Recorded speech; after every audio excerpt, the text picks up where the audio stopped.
ઉત્તર ગુજરાતમાં રબારી સમાજના ઇતિહાસમાં એક મહત્વપૂર્ણ પગલું ભરવા જઈ રહ્યું છે। રબારી સમાજમાં નવા બંધારણને લઈ આગામી 25 જાન્યુઆરીએ ડીસા ખાતે એક વિશાળ મહાસંમેલન યોજાનાર છે।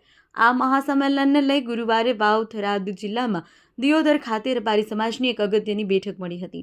દિયોદરના ખોડિયાર માતાજીના મંદિર ખાતે યોજાયેલી આ બેઠકમાં ડીસાના પૂર્વ ધારાસભ્ય ગોવાભાઈ દેસાઈ તેમજ ધાનેરાના ધારાસભ્ય માવજીભાઈ દેસાઈની વિશેષ હાજરી રહી।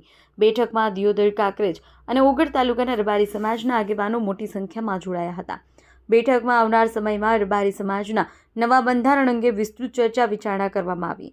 નવા બંધારણ હેઠળ સમાજમાં ચાલી આવતા કુરિવાજોને તિલાંજલિ આપવામાં આવી તેમજ લગ્ન પ્રસંગે થતો ફિઝુલ ખર્ચ બંધ કરવાની દ્રઢ માંગ ઉઠવામાં આવી। સાથે જ રબારી સમાજના શિક્ષણનો પાયો મજબૂત બને, યુવા પેઢી આગળ વધે અને સમાજ પ્રગતિના માર્ગે ચાલે તે માટે સૌને એકજૂથ થવાનું આહવાન કરવામાં આવ્યું।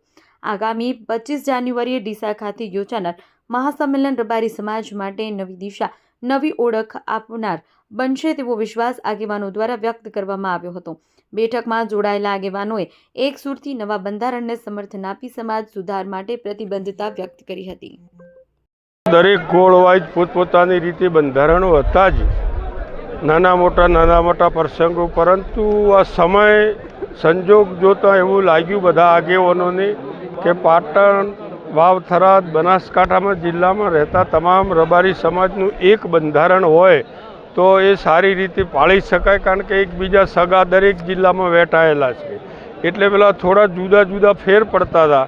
એના માટે સમગ્ર બધા ત્રણેય જિલ્લાના આગેવાનો ભેગા મળી નક્કી કર્યું કે આપણા બધાના તાલુકા વાઇઝ, ગોળ વાઇઝ સૂચનો લઈ અને એક જ બંધારણ કરો, જેનાથી ખર્ચાઓ ઓછા થશે, ખર્ચાઓ સાથે એકબીજાની પ્રેમ લાગણી વધશે, સંગઠિત થશે, આખો સમાજ સમૃદ્ધ થશે। ખર્ચાઓ જે આ સમયની અંદર પોસાય એવા નથી, એમાં ઘણા બધા કાપકૂપ થશે તો સમાજને પણ ફાયદો થશે। એના માટે અમે બે જણા દરેક તાલુકાની અંદર આ રીતે ગોળ વાઇઝ ભેગા કરી સૂચનો લઈએ છીએ।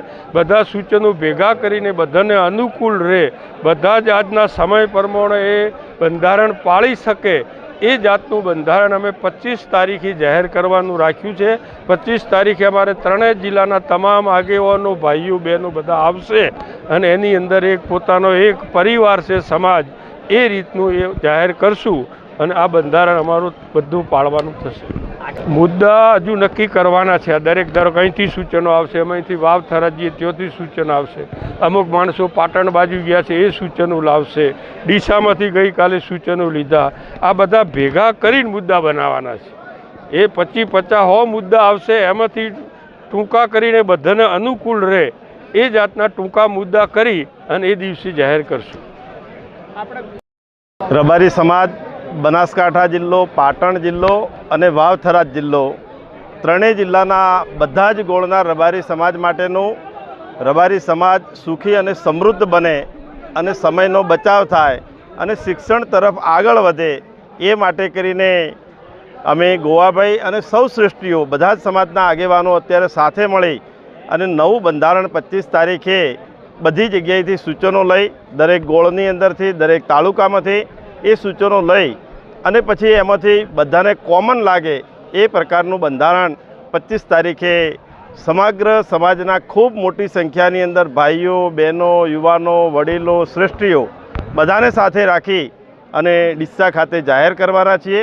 અને અમને પૂર્ણ ભરોસો છે કે આ વખતનું બંધારણ એ બધા જ જિલ્લા, બધા જ તાલુકાને આવરી અને એ પ્રકારનું બંધારણ બને કે રબારી સમાજ દરેક સમાજોની હરોળની અંદર ઊભો રહી શકે અને ખોટા ખર્ચાઓને દેખાદેખી બંધ થાય અને શિક્ષણ તરફ આગળ વધે એ પ્રકારનું કામ કરવા માટે સમગ્ર રબારી સમાજ ખૂબ તત્પર થયો છે।